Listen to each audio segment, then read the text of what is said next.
बहुत स्वागत है आपका। आप देख रहे हैं अड़ी। नमस्कार, मैं हूं दिनेश गौतम और आज हम आपको यह बताएंगे कि जो वार्ता जारी है अब तक किसका पलड़ा भारी है। यह वार्ता केवल एक फोटो अपॉर्चुनिटी बन गई है, केवल इसमें फोटो खिंचाई जाएंगी और पाकिस्तान इसमें स्कोर करने की कोशिश करेगा कि देखिए हमने कॉन्फ्लिक्टिंग पार्टीज को टेबल तक पहुंचाया, लेकिन उसके आगे क्या अभी तक जो चल रहा है, क्या किसी का पलड़ा भारी दिखाई दे रहा है। लेकिन इससे पहले कि मैं खबरों की तरफ आपको ले जाऊं, पहले तो ये कि आप सबकी प्रार्थनाओं का बहुत बहुत आभार। कुछ आया सामने हादसे के तौर पर, लेकिन बहुत हल्के में वो संकट चला गया। आप सबका बहुत आभार। और आगे ये देखिए जरा कि ईरान अमेरिका वार्ता पर जो इस समय का अपडेट और बड़ा अपडेट है वो ये है कि यूनाइटेड स्टेट्स और ईरान वार्ता अब तक शुरू नहीं हुई है। दूसरे दौर में ही अटकी हुई है यूएस ईरान वार्ता।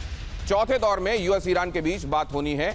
यूएस ईरान की शर्तें मानने को तैयार नहीं है। ट्रंप अमेरिकी डेलीगेशन के संपर्क में लगातार बने हुए हैं। तो बेशक वो यहां पर डेलीगेशन के साथ पहुंचे नहीं हैं, लेकिन ये मानकर चलिए कि हर एक बात की जानकारी उनको दी जा रही है और वो जहां पर भी इस चर्चा को सुन रहे हैं वो यहां से ये भी बताते जा रहे हैं कि आगे अमेरिका का मूव क्या होना चाहिए।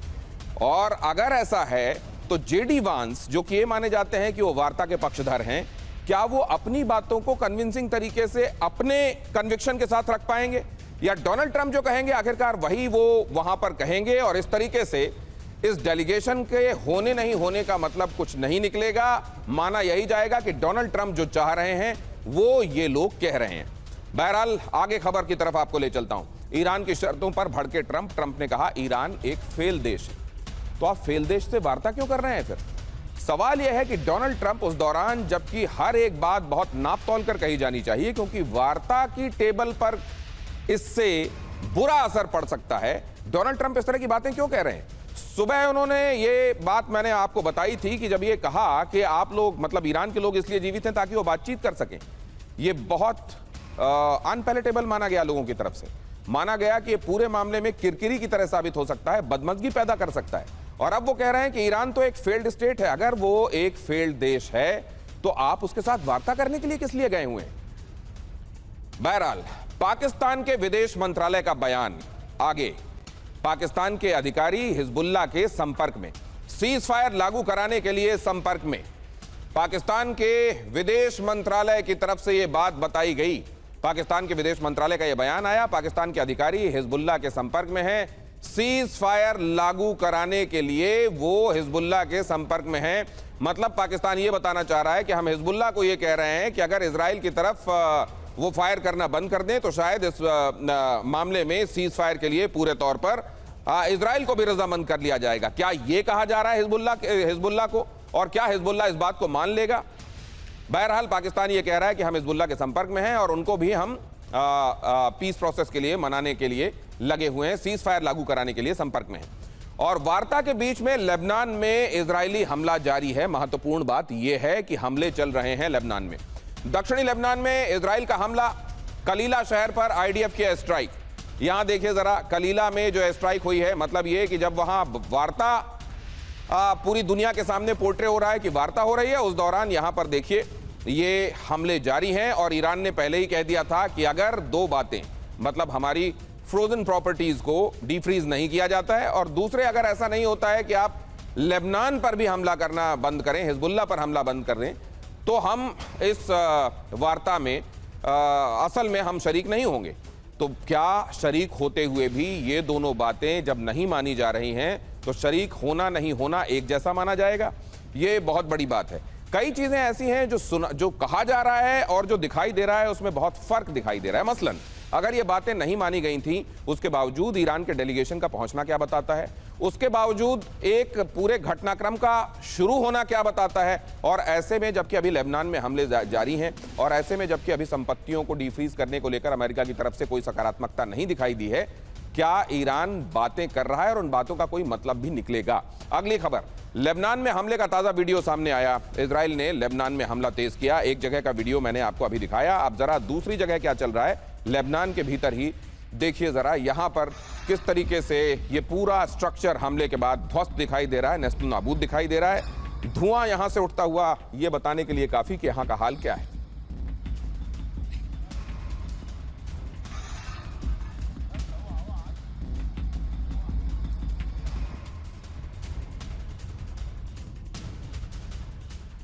और लेबनान पर इजराइल के हमले जारी हैं। आपको सबूतों के साथ TV9 भारतवर्ष इस वक्त दिखा रहा है।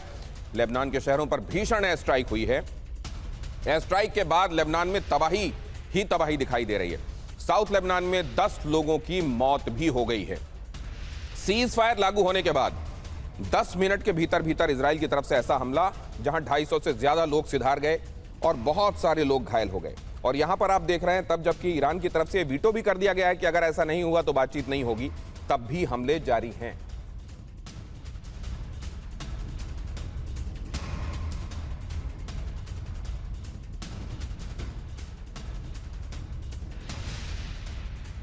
वार्ता के बीच में ईरान से एक बहुत बड़ा दावा सामने आया। ईरानी डेलीगेशन लेबनान से संपर्क में है। लेबनान से पल पल का अपडेट लिया जा रहा है। इजराइल के एक एक मूवमेंट पर निगाह रख रहा है ईरानी प्रतिनिधिमंडल। ईरानी शर्तों में शामिल है लेबनान सीज फायर।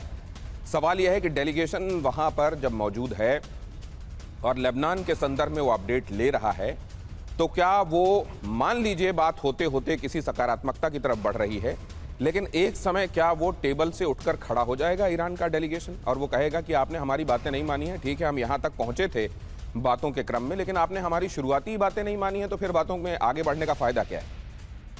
ये थोड़ा सा कंफ्यूजिंग इसलिए है कि अगर ये ऐसी शर्तें थी जिनके बगैर बातचीत शुरू ही नहीं हो सकती थी, तो इनके लागू हुए बगैर ईरानी डेलीगेशन वहां पहुंचा क्यों? क्या इसलिए क्योंकि आपने देखा जब वहां कालीबाग पहुंचे, जिस विमान से पहुंचे उसमें उन्होंने एक मैसेजिंग की कोशिश की, पूरी दुनिया को यह बताने की कोशिश की कि अमेरिका एक युद्ध अपराधी है। बहुत सारे मौके अगर डेलीगेशन यहां पर नहीं आता उसके हाथ से निकल जाते, इसलिए उसने ऐसा किया। क्या पाकिस्तान के लिए क्या यह पूरा मामला एक फोटो अपॉर्चुनिटी बनकर रह गया है या वाकई उसकी भूमिका सकारात्मक और प्रभावी है? ये बहुत सारी बातें हैं जिनके विषय में आप जानना चाहते हैं। बहुत जल्द हमारे एक्सपर्ट्स के पास मैं लेकर चलूंगा आपको और वो आपकी बातों का, आपके सवालों का जो आपके जहन में उमड़ घुमड़ रहे हैं उनका जवाब देंगे। यूनाइटेड स्टेट्स और ईरान वार्ता पर ट्रंप का नया बयान सामने आया है। वार्ता की प्रगति की जानकारी नहीं है, ट्रंप कह रहे हैं। अब एक तरफ मैंने आपको बताया कि ट्रंप पल पल का अपडेट ले रहे हैं और ट्रंप लगातार संपर्क में है अपने डेलीगेशन के, और दूसरी तरफ वो सार्वजनिक रूप से ये कह रहे हैं कि मुझको वार्ता की प्रगति के बारे में कोई जानकारी नहीं है। हम दोनों स्थितियों के लिए तैयार हैं, ट्रंप ने कहा है। ट्रंप ने यह बात कही है कि वार्ता अगर सफल होती है तो, और अगर इसमें कामयाबी नहीं मिलती है तो हम दोनों ही सूरतों के लिए तैयार हैं। क्या यह बात एक प्रेशर टैक्टिक है? क्या यह दबाव डालने के लिए कही गई बात है? क्योंकि अगर डोनाल्ड ट्रंप लगातार अपने डेलीगेशन के संपर्क में है और उस समय वो ये कह रहे हैं प्रगति के बारे में हमें जानकारी नहीं है कि वार्ता में क्या हुई है, लेकिन हम दोनों ही तरह की सूरतों के लिए तैयार हैं। उधर ईरानी डेलीगेशन ये कह रहा है लेबनान के बारे में हम हर एक जानकारी ले रहे हैं। पाकिस्तान कह रहा है हम हिजबुल्लाह के संपर्क में हैं, हम सीज फायर कराने की कोशिश कर रहे हैं। ऐसे में एक्चुअली अभी की स्थितियों को कैसे देखा जाना चाहिए? किसका पलड़ा भारी? अगर वार्ता जारी है तो किसका पलड़ा भारी है? जेके त्रिपाठी जी राजनयिक हमारे साथ आज की इस चर्चा में मौजूद हैं। कितना राजनय है मौजूदा स्थितियों में और कितना अभिनय है, ये वो हमको बताएंगे। और इसके अलावा हमारे साथ कार्तिकेय काले सर भी रक्षा विशेषज्ञ आज की इस चर्चा में शामिल हो रहे हैं। हमारे साथ जहांगीर कोल्हार भी इस चर्चा में जुड़ रहे हैं और पूर्णिमा नाज भी आज की इस चर्चा में शामिल हैं। आप सबका बहुत स्वागत करता हूं। सबसे पहले तो ये बताइए कि कितना राजनय है, कितना अभिनय है अभी जो चल रहा है उसमें, जेके त्रिपाठी जी? देखिए, दोनों देशों ने प्रेशर टैक्टिक्स अपनाई है।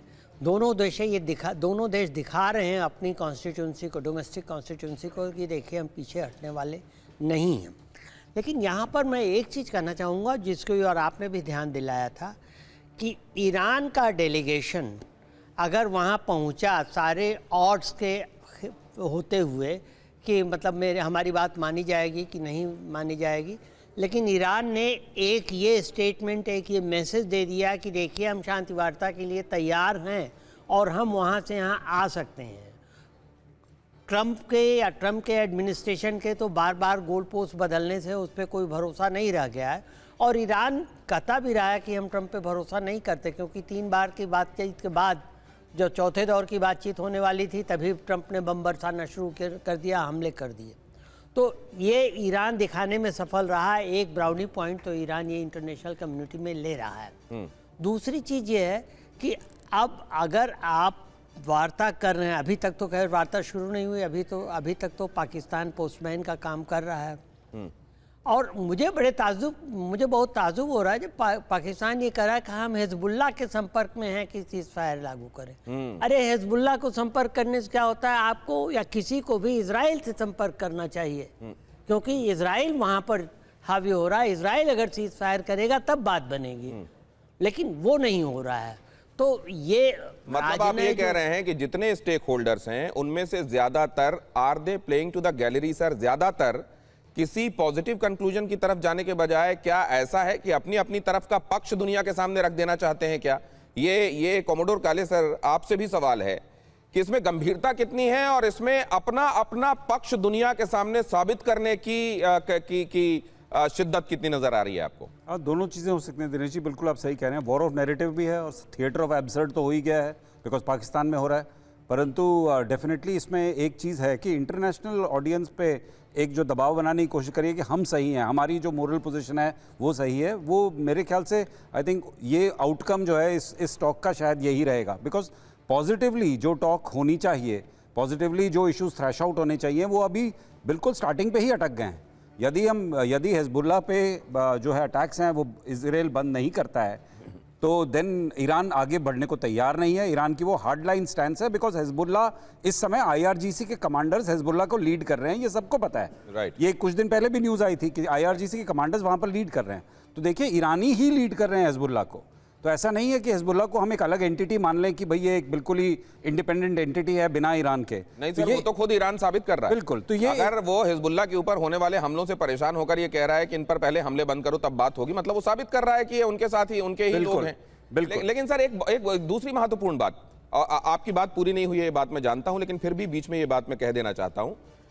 किसी ने कहा कि असल में अमेरिका क्या चाहता है इस पर सब कुछ मुनहसर है। पहले देखिए 26 फरवरी को बात ही तो हो रही थी वियना में, क्या हो रहा था? 28 को हमला हो गया था। तो अमेरिका अगर चाहेगा तो कह देगा देखो देखो ये तो ईश्वर है, ईश्वर है, ईश्वर है। और अगर अमेरिका चाहेगा तो कह देगा ये तो पत्थर है, पत्थर है, पत्थर है। वो उसके कहने पर होगा कि वो क्या इस पूरे मामले को क्या रूप रंग देना चाहता है। पूर्णिमा जी, क्या अमेरिका में भी यह बात महसूस की जा रही है? Dinesh ji, thank you so much for having me. Namaste, Jai Hind. Unfortunately, I'm not very optimistic. क्योंकि आप देखिए जो मैं दो आंकड़ा देती हूँ। फर्स्ट ऑफ ऑल ये बातचीत हो रहा है literally backyard of Iran, Pakistan में हो रही है। और जा कौन रहा है? यहाँ से जा रहा है 17-18 घंटा का फ्लाइट लेके जेडी वांस। और जेडी वांस जा क्यों रहे? बिकॉज ईरान ने पूछा है वांस के बारे में।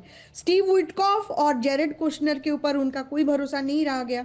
लास्ट दो टाइम में उन्होंने डिसीव किया है, इस बार भी डिसीव करने के आजमा रहे थे, इसीलिए जेडी वांस को वहां पे बुलाया है। अच्छा, अब मुझे बताइए, जो जीतने वाला पार्टी है वो जाता है दूसरे कंट्री में, दूसरे जगह के और दूसरे की शर्त मानने के लिए। जब ये 10 पॉइंट की बात हुई थी, प्रेसिडेंट ट्रम्प ने क्या बोला? सीज फायर हो रहा है और वर्केबल है, और 10 पॉइंट वर्केबल है। अगर वर्केबल है, आप बातचीत करने जा रहे हो, तो फिर अगर जीतने वाला पार्टी उधर जाके बात करते।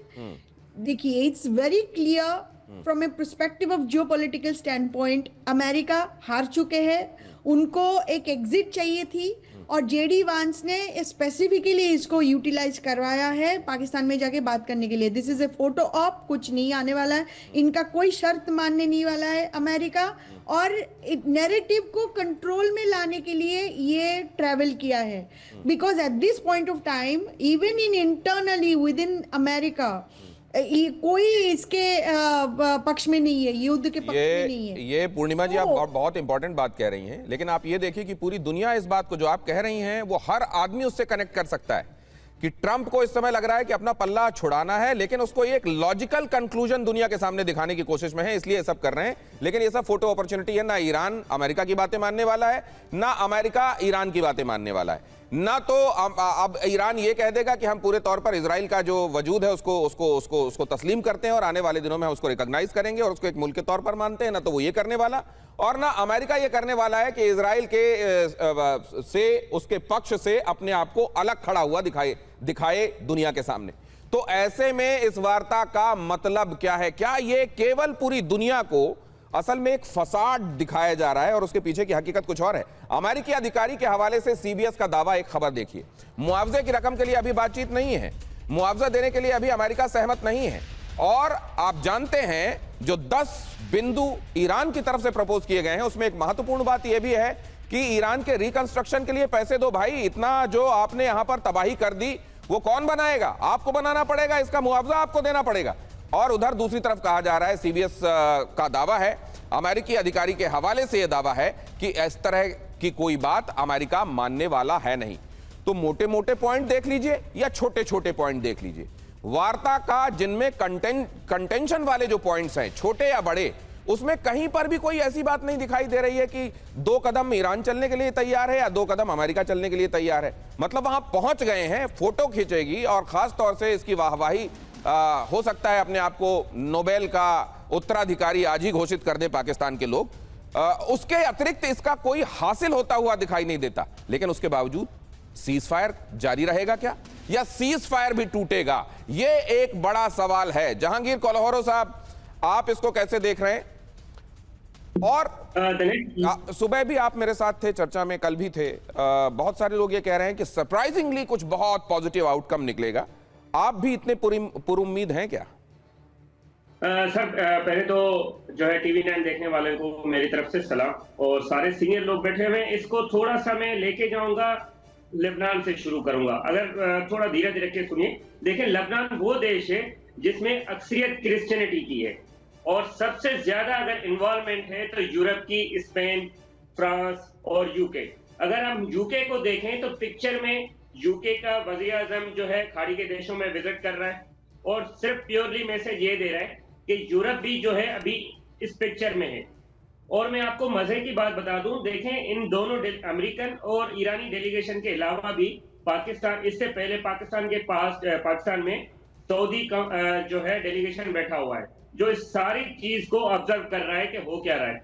और सऊदीया में और यूएई में, कतर में यूके का प्राइम मिनिस्टर बैठा हुआ है। तो इस चीज को देखें कि देखें लेबनान जो है, अभी लेबनान एक ही जो है बचा है जो ईरान को भी सपोर्ट कर रहा है, और वहां पे जो है यूरोप के इंटरेस्ट भी हैं। तो यूरोप डायरेक्टली जो है लेबनान को प्रोटेक्ट करने के लिए बैठा हुआ है। अब लेबनान के लिए जो है यूरोप की जो है दर्द जो है वो है। पहले जो है इजराइल की बात करते थे, वही यूरोप के देश अभी जो है लेबनान को प्रोटेक्ट करने के लिए। लेकिन आपकी बात पर कॉमोडोर काले सर अमूमन बहुत शांत रहते हैं, बीच में इंटरप्ट करते मैंने कम देखा है, लेकिन आज वो बोल पड़े, कुछ बगल से मुझको बुदबुदाने की आवाज आई। सर बोलिए, आप क्या कहना चाह रहे हैं? नहीं, बेसिकली मतलब लेबनान का जो इंटरेस्ट है वो एक्चुअली कोई नहीं देख रहा है, इसमें कोई शक नहीं है।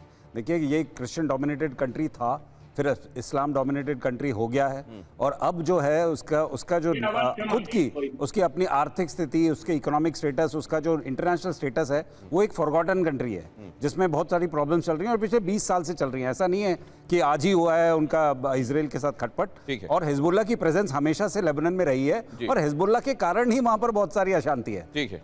तो इस समय जो है, इनफैक्ट लेबनीज गवर्नमेंट ने इजराइल का पक्ष लेते हुए हिजबुल्लाह को कंट्रोल करने की पेशकश करी है। ये लेटेस्ट पोजीशन है, और इसी के कारण जो है लेबनान से एक्चुअली लेबनीज आर्मी के साथ इजराइल की लड़ाई नहीं हो रही है। इजराइल डिफेंस फोर्सेस हिजबुल्लाह से लड़ रहे हैं। नहीं, वो बात अपनी जगह है सर, लेकिन लेबनान अगर अब ये कह रहा है कि हम हिजबुल्लाह को कंट्रेन करने में मदद करेंगे, बिल्कुल, तो ये पहले क्यों नहीं हो गया सर? अगर ऐसा ही होना था, इतना अपनी जमीन पर इतने बम क्यों गिरवा रहा है लेबनान? सवाल तो ये भी है। तो क्या इसमें भी एक पोर्ट्रेयल ज्यादा है, या वाकई वो कर पाएंगे? इजरायली हमले के बीच हिजबुल्लाह का दावा, इजराइल का माकवा टैंक हमने उड़ा दिया।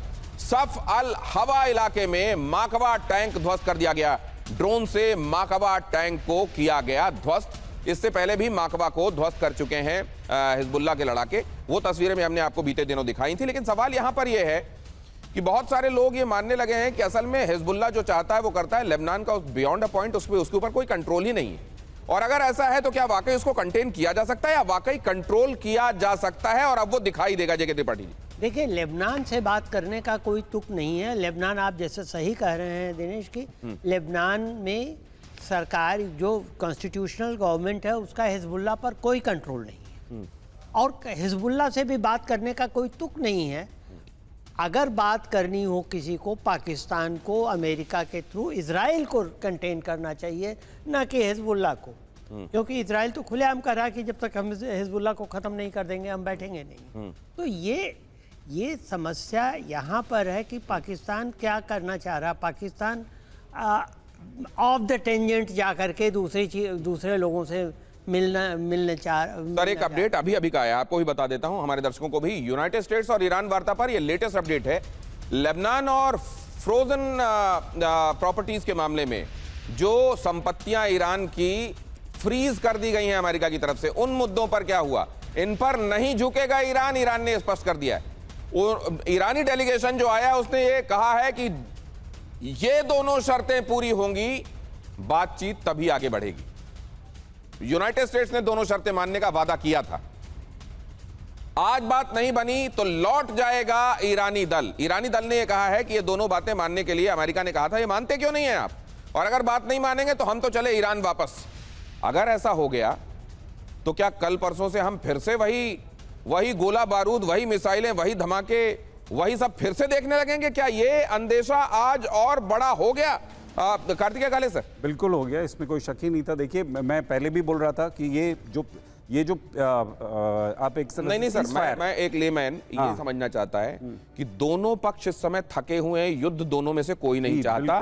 क्या कोई ना कोई बहाना बनाकर इस बातचीत में नहीं तो अगली बातचीत में होगा, तब तक सीज फायर एक्सटेंड किया जाता है, ऐसा कुछ होगा, या अब यहां से फायर खुल जाएगा? देखिए सबसे पहले तो दिनेश जी, अमेरिका इस युद्ध से थका नहीं है। इट इज जस्ट कि डोमेस्टिकली, इंटरनली यूनाइटेड स्टेट्स के ऊपर एक प्रेशर है। यूनाइटेड स्टेट्स सुपर पावर है, वो किसी युद्ध से थकता नहीं है। उनका जो इस समय जो उनकी पूरी मिलिट्री माइट है उसका केवल 20% या 25% ही यूज हुआ है। 75% मिलिट्री माइट वो लेके अभी भी बैठे हुए हैं। तो ऐसा नहीं है कि वो थका है।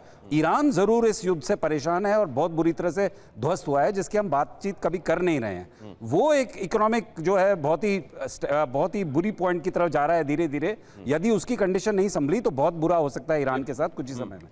तो वो बात अलग है। परंतु इस समय जो है सिचुएशन ऐसी है कि दोनों एक छोटा ब्रेक चाहते थे। लेजिटिमेसी के लिए मेरे ख्याल से ट्रंप ये दिखाना चाहते हैं डोमेस्टिक ऑडियंस को कि हम पीस की बात भी कर सकते हैं, हम केवल लड़ाई की तरफ ही नहीं जा रहे हैं, हम पीस टॉक भी कर रहे हैं। यदि ये पीस टॉक फेल होती है तो उनके पास एक कहने की बात हो जाती है कि ईरानी जो है वो अपनी बात पे अड़े रहे, उठ के चले गए, अब हम क्या करें, अब लड़ाई के अलावा कोई रास्ता नहीं है।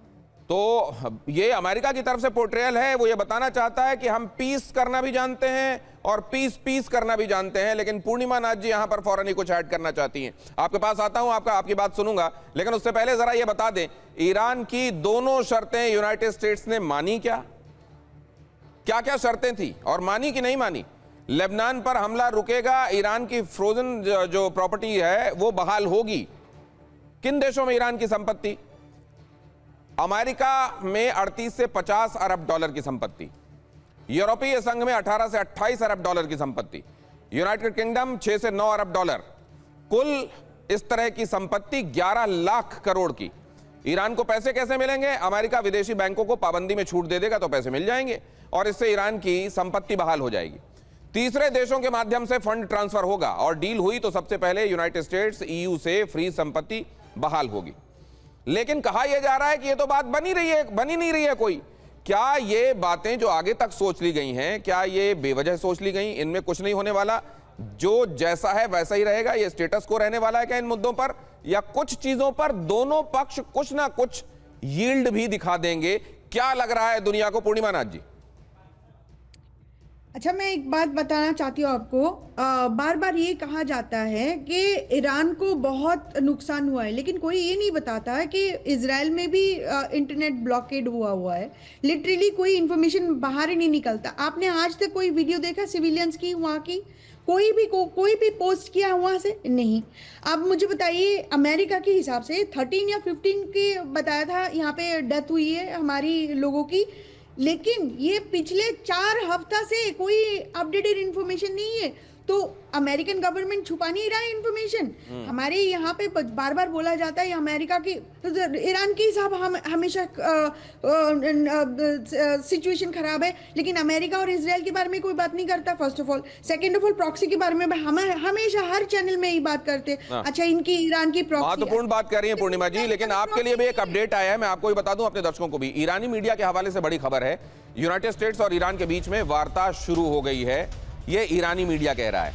पाकिस्तान की मौजूदगी में बातचीत शुरू हो गई है, ये ईरान का मीडिया कह रहा है। तो एक तरफ तो हमको ये सुनने को मिल रहा है कि ईरान ये कह रहा है कि जब तक ये दो बातें पूरी नहीं होंगी तब तक हम आगे कैसे बढ़ें। ईरान का मीडिया वहां पर रिपोर्ट कर रहा है कि नहीं, बातचीत शुरू हो गई है। ये इन बातों को समग्रता में कैसे बड़ा घनघोर कंफ्यूजन है सर। पहले तो हम ये सुनते हैं कि दोनों बातें मान ली गई हैं, फिर आ रहा है कि दोनों बातें नहीं मानी गई हैं, फिर आ रहा है कि उसके बावजूद बातचीत चल रही है। ईरान का मीडिया खुद बता रहा है कि बातचीत चल रही है। क्या है जेके त्रिपाठी सर? और ईरान का डेलीगेशन कह रहा था कि जब तक हमारी शर्तें नहीं मानी जाएंगी हम बातचीत नहीं करेंगे। तो क्या है ये बहुत कंफ्यूजिंग सिचुएशन है। और इसमें मेरे ख्याल से अभी वेट एंड वॉच करना पड़ेगा। शायद 3-4 घंटे बाद कुछ थोड़ा सा पता लगे कि सही बात क्या है, कहां पर ये मामला अटका है। ट्रंप ऐसी ही सिचुएशन चाहते हैं क्या सर? दुनिया के सामने एक ऐसी सिचुएशन जिसमें पता ही ना चले कि सिरे किधर हैं, सिरा ही तलाशते रह जाएं आप। अगली खबर देखिए, ईरान की शर्तों के बाद ट्रंप का जवाब, हमारे पास दुनिया में सबसे ज्यादा तेल है, हमें ईरान के जवाब का इंतजार है, ट्रंप कह रहे हैं। संभवतः ईरान की होर्मुज शर्त पर यह बयान है। ये है देखिए डोनाल्ड जे ट्रंप ने जो बात ट्रुथ सोशल पर कही है, और यहां पर ये कह रहे हैं कि हमारे पास बहुत तेल है, और उसके बावजूद फिर ईरान को वो कह भी रहे हैं होर्मुज को लेकर। वो ये पहली बार नहीं है, उन्होंने इसके पहले भी कहा है जिसकी गरज हो जाके होर्मुज खुलवा ले, हमारे पास तो बहुत तेल है। लेकिन फिर अगले ही दिन उनका बयान बदल जाता है। कभी वो ये कहने लगते हैं कि होर्मुज स्टेट का नाम अब ट्रंप स्टेट रख देंगे। ये हर दिन की ये नई बात, ये बहरहाल ये इस तरह के गुंझल को, इस तरह की उलझी हुई चीजों को पाकिस्तान में बहुत सारे लोग बहुत अच्छे से समझते हैं। तो क्या जहांगीर कोल्होरो इसको एनालाइज कर सकते हैं? हमें पता चल रहा है कि वो अभी डिस्कनेक्टेड है। तो क्या पाकिस्तान इस समय वाकई इन तमाम चीजों से डिस्कनेक्टेड है? केवल कनेक्शन फोटो वाला है कि फ्रेम में आ जाए, फोटो खिंच जाए, या उसके बियॉन्ड भी कुछ चीजें चल रही हैं? आगे हम समझेंगे। लेकिन ये एक ऐसी स्थिति है जो दुनिया को एक बड़े भ्रम में डाले हुए, पूरी दुनिया की निगाहें इस पर लगी हुई हैं कि आज यहां से क्या निकलता है, और यहां पर कुछ पता ही नहीं चल रहा है। यहां से जिस तरीके के वेग और कंफ्यूजिंग सिग्नल्स मिल रहे हैं, वैसा मैंने, मुझे याद नहीं है इसके पहले कब देखा था कि किसी एक बड़े मुद्दे को लेकर इस तरह की वार्ता चल रही है और इस तरह के अलग अलग सिग्नल्स देखने को मिल रहे हो, और वो भी आधे घंटे से कम के अंतराल में। ये अगर ऐसी स्थिति है काले साहब, तो क्या ये मान लिया जाए कि ये जानते थे वो लोग जो इसके लिए यहां पहुंच रहे थे कि यही होने वाला है, फोटो खींचेगी, और अगर दोनों ही पक्ष चाहते हैं कि अभी फिलहाल बंदूकें फिर से ना निकाल ली जाएं, तो ये कह दिया जाएगा कि अगली तारीख तक सीज फायर कंटिन्यू करेगा?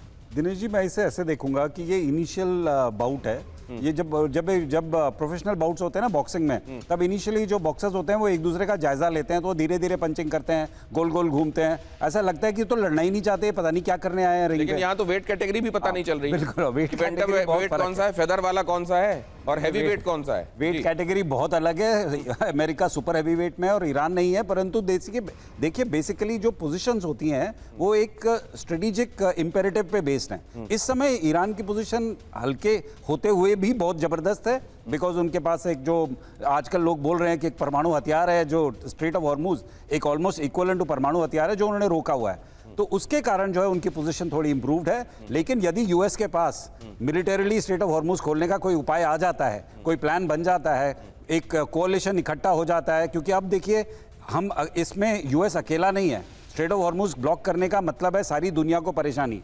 तो ये पॉसिबल है कि इस समय लोग जो हैं वो एक अलग दृष्टि से अब इस प्रॉब्लम को देखें। स्पेशली जो मिडिल ईस्टर्न कंट्रीज हैं जो अब तक खुद इन्वॉल्व नहीं हो रहे थे लड़ाई में, वो भी इस प्रॉब्लम को अब अलग दृष्टि से देखना शुरू करेंगे। बिकॉज ईरान की जिस तरह से कहा जाता है गुंडागर्दी जो है वो कुछ आगे बहुत सालों के लिए आगे एक्सटेंड हो जाएगी इस पूरे वेस्ट एशियन रीजन में।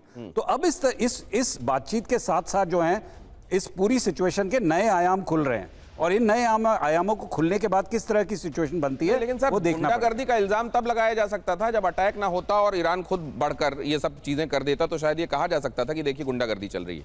जब उसके ऊपर और खुद ये कहा जाता है, वहां अमेरिका में कहा जाता है कि ये बगैर प्रोवोक किए उन्होंने अटैक शुरू कर दिया है, वैसे में अगर अब ईरान कुछ कर रहा है तो दादागिरी का आरोप उसमें लगाना चाहिए क्या? ये भी एक सवाल है। नहीं, देखिए ऐसा है ना, ये तो बात वही हो गई कि आप अपने नेबर से झगड़ा करें पर पूरी कॉलोनी में आग लगा दें।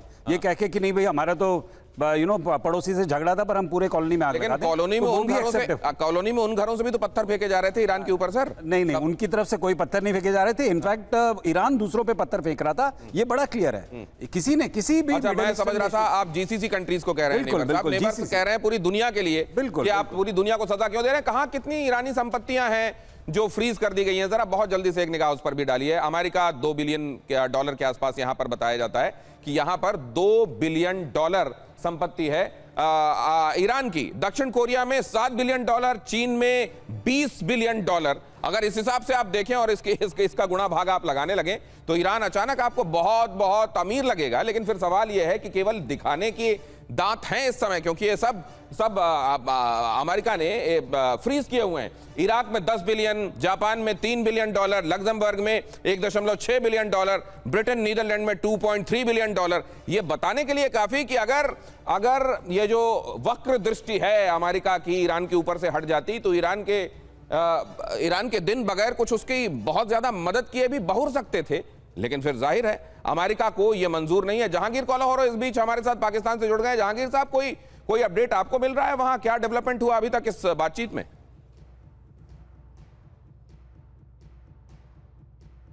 जहांगीर साहब, आवाज आ रही है आपको? जी, आवाज आ रही है। जी, अभी आपके सोर्सेस क्या बता रहे हैं? क्या डेवलपमेंट हुआ अभी तक? सर, मेरी पहले ही बात आधे में कट गई थी और फिर जो है आप जल्दी से अपनी बात पूरी कीजिए और अगर कोई एडिशनल इंफॉर्मेशन है तो प्लीज शेयर कीजिए। जी, मेरी जो थोड़ी सी नॉलेज जो कह रही है और मेरा ओपिनियन है कि ये मामला जो है तकरीबन डिफ्रीज हो जाएगा। और ईरान के दो ही जो मेन मुद्दे हैं, एक तो उसके अकाउंट्स जो है वो जो है असासे जो है मंजन है वो रिलीज किए जाए, और दूसरा जो है लबनान वाला इशू। तो दोनों जो है आई डोंट थिंक सो कि मेरे सारे सीनियर बैठे हुए कि दोनों बिग जो है फिशेज हों। दोनों ही मामला, क्योंकि इंटरनेशनली तौर पे ये सारी चीजें वो की मानी जाने। लेकिन सर, इसके बीच की स्थिति भी होती है, माफ कीजिएगा आपको बीच में रोक रहा हूं, इसके बीच की एक स्थिति होती है workable. This is something which is workable. We can talk upon this and we can work upon this. अब यह भी कहा जा सकता है कि हाँ, निश्चित रूप से इस पर काम किया जा सकता है। हम इजराइल को समझाएंगे लेबनान पर बमबारी बंद कर दे। वो ये भी कह सकते हैं कि संपत्तियों को कैसे डीफ्रीज किया जा सकता है, इसके बारे में भी हम मेथोडोलॉजी में दिमाग लगाएंगे। लेकिन इसमें वक्त लगेगा और इस तरीके से कुछ और इसको आगे बढ़ा दिया जाए, क्या इसकी संभावना भी लगती है आपको? सर, ये इस पूरे मामले में दिनेश, अगर मैं आपको बता दूं तो ज्यादा से ज्यादा 2 हफ्ते का टाइम है जिसमें चीजें जो है सारी समेटी जाएंगी। क्योंकि अभी अमेरिका पे ना सिर्फ इंटरनल प्रेशर है बल्कि वर्ल्ड वाइड जो प्रेशर है ऑयल की क्राइसिस का, ऑयल के जो है शिपमेंट्स का, वो सबसे ज्यादा जो अमेरिका पे प्रेशर है। और जो प्रेशर दे रहा है, एक तो जो है खाड़ी के देश है, दूसरा चाइना दे रहा है। तो इसमें इस सारी गेम में जो है चाइना फुली वॉच कर रहा है सारी चीजों को, और उसका जो है बहुत ज्यादा इंटरेस्ट है। चाइना को यह बहुत माफिक आता है कि उसका जो सबसे बड़ा प्रतिद्वंदी है वो किसी लंबी वॉर में, लंबे क्राइसिस में फंसा रहे और उसके रिसोर्सेज डिप्लीट होते रहे वहां पर फंसे रहकर। दूसरे जीसीसी कंट्रीज जिनके बारे में आप कह रहे हैं, उनमें से कई ने, जब अमेरिका ने मन भी नहीं बनाया था कि हम ईरान पर अटैक करें, उन्होंने फोन लगा लगा के ट्रंप से कहा कि मौका मत चूकना, इस बार हमला कर दो। तो ये जो बातें आप कह रहे हैं कि प्रेशर पड़ेगा, चीन को माफिक आता है अमेरिका उधर परेशान रहे, एक जंग में फंसा रहे। और दूसरी बात यह है कि जीसीसी कंट्रीज में बहुत सारे ऐसे हैं जो ये कहते हैं कि चाहे जो अब ईरान का कुछ हिसाब हो जाना चाहिए। जेके त्रिपाठी सर, गलत कह रहा हूं मैं? नहीं, देखिए, जीसीसी कंट्रीज तो ये चाहते थे, और बड़ी विडंबना की बात है कि जीसीसी कंट्री में जैसे बहरीन है, बहरीन में 62% शियाज हैं, लेकिन फिर भी बहरीन के साथ इनकी दुश्मनी है, या बहरीन की इनके साथ दुश्मनी। तो जीसीसी कंट्रीज तो चाहते थे। आपने देखा सऊदी अरेबिया के MBS जो हैं, उन्होंने खबर आई कि कितनी बार फ़ोन किया, कतर के अमीर ने कितनी बार फ़ोन किया ट्रंप को कि नहीं, इनसे हमला करके इनको हमेशा के लिए ख़त्म कर दो। सवाल यहाँ पे ये है कि आप किसी के कहने से किसी तीसरे मुल्क पे कैसे हमला कर सकते हैं? टेररिस्ट है, टेररिस्ट कौन है, इसको कौन डिसाइड करेगा? आज तक टेररिज्म की परिभाषा वर्ल्ड में नहीं हो पाई, CCI की अभी नहीं हो पाया। अब तो इधर देखिए, डोनाल्ड ट्रंप, अभी ये सब बातें जब कही जा रही हैं, पूर्णिमा नाथ जी इसको बहुत अच्छे से बताएंगे आपको, कि वहां तो अब ग्रीनलैंड की चर्चा की जाने लगी है कि ये यूरोपियन कंट्रीज हमारे कोई काम नहीं आई, ये नेटो वालों ने हमको पीठ दिखा दिया, ये कायर है, ये गद्दार है, ग्रीनलैंड कहाँ है, ग्रीनलैंड हाजिर किया जाए। अब ये ट्रंप इस मूड में आ गए। क्या पूर्णिमा नाथ जी, क्या ये बात गलत है? नहीं, आप एकदम सही कह रहे हो, एकदम सर भी सही कह रहे थे। मैं काफी दिन से यही बात कर रही हूँ, डिसीजन और डिसाइड करने वाला कौन होता है, कौन टेररिस्ट है, कौन टेररिस्ट नहीं है। वो सीरिया के अल जलानी के ऊपर $10 मिलियन का बाउंटी लगा हुआ था। प्रेसिडेंट ट्रंप उनको बुला के रेड कारपेट दिया है यहाँ पे व्हाइट हाउस में। So what is this? I mean आज आईआरजीसी को टेररिस्ट घोषणा कर दिया, कल आरएसएस को टेररिस्ट घोषणा कर दिया। ये सब मतलब अमेरिका होता कौन है? अब किसी की भी सैंक्शंस लगा दो, किसी भी एसेट्स पकड़ लो, जब्त कर लो, तो ये जो सिर्फ इतना नहीं है माफिया पूर्णिमा नाथ जी, सिर्फ इतना नहीं है कि किसको टेररिस्ट घोषित कर दिया। पाकिस्तान में इतने कई नाम हैं, आप भी जानती हैं, जिसको अमेरिका ने टेररिस्ट घोषित किया हुआ है। पाकिस्तान के कई तंजीमें हैं जिसको अमेरिका ने टेररिस्ट घोषित किया हुआ है। पाकिस्तान की अपनी नेशनल सिक्योरिटी रिपोर्ट यह बताती है कि सबसे बड़ा खतरा जिन देशों को परसीव किया जाता है उनमें टॉप में पाकिस्तान का जिक्र आता है। लेकिन उसके बावजूद जब जिस टेररिस्ट को सुविधा से टेररिस्ट नहीं देखना है वो भी करना अमेरिका को आता है। नहीं, अब वो अमेरिका तो यही है ना, हमेशा की यूज करके गए हैं। इराक को आपको याद है, इराक ईरान की जो वॉर हुई थी 8 साल में, पहले इराक को सपोर्ट किया था ना सद्दाम को, उसी के बाद जाके उसको पकड़ के उसको मरवा दिया। तो जब जो चाहिए, जो वो चाहते वही करते। आज उस आपको ऊपर चढ़ाएंगे, कल आपको जाके मार देंगे। तो आप सिचुएशन ऐसे हो चुका है कि अमेरिका के ऊपर विश्वास करना डिफिकल्ट हो चुका है। अगर मैं ईरान की कोई लीडरशिप पोजीशन की बैठी होती आज, आपको लगता है कि मैं उनके साथ निगोशिएट करती? मैं तो पहले बोलती नहीं, देयर इज नो पॉसिबिलिटी। पहले आप लिखित में दे दीजिए कि दोस्त में you are going to be okay, then we are going to talk. लेकिन द प्रॉब्लम इज दैट आज जो प्रेसिडेंट ट्रंप ने पीस प्राइस के पीछे शेमलेसली पीछे लग गए थे, पीस प्राइस चाहिए, पीस प्राइस चाहिए, अब पीस के बदले उन्होंने वॉर छेड़ दी। बहुत सारे लोग ये कह रहे हैं पूर्णिमा जी, बहुत सारे लोग ये कह रहे हैं कि डोनाल्ड ट्रंप को चिढ़ाने के लिए ही सही, लेकिन यूरोप ये कर सकता है कि लाओ इस बार का पीस प्राइस देखते हैं, पाकिस्तान में ही किसी को दे दो। बहुत सारे लोग ये बातें कहने लगे हैं। लेकिन मैं इसको आगे बढ़ाना चाहता हूं। ईरानी मीडिया के हवाले से एक बड़ी खबर, यूनाइटेड स्टेट्स और ईरान के बीच वार्ता शुरू, ईरानी मीडिया कह रहा है। ये बातचीत आमने सामने नहीं हो रही है, ईरानी मीडिया ने बताया, मतलब थर्ड पार्टी इन्वॉल्व है। पाकिस्तान संदेशों को इधर से उधर ले जा रहा होगा। पाकिस्तान मध्यस्थ बना हुआ है और उसके जरिए बातचीत हो रही है। ईरान के मीडिया का यह दावा है पाकिस्तान मध्यस्थ बना। अब अगर पाकिस्तान मध्यस्थ बना हुआ है तो शुरुआत में जो हमको खबरें मिली कि लेबनान को लेकर जो कंफ्यूजन फैला वो पाकिस्तान के मिसकम्युनिकेशन की वजह से फैला, क्योंकि अमेरिका को उसने कह दिया चिंता मत करो, लेबनान शामिल नहीं है। ईरान को कह दिया तुम बिल्कुल फिक्र मत करना, लेबनान को भी शामिल करा दिया है। अब इस तरीके में अगर संदेश वाहक वही बना हुआ है तो जहां जहां चरण पड़े, अब इसके आगे मैं क्या बोलूं जेके त्रिपाठी जी?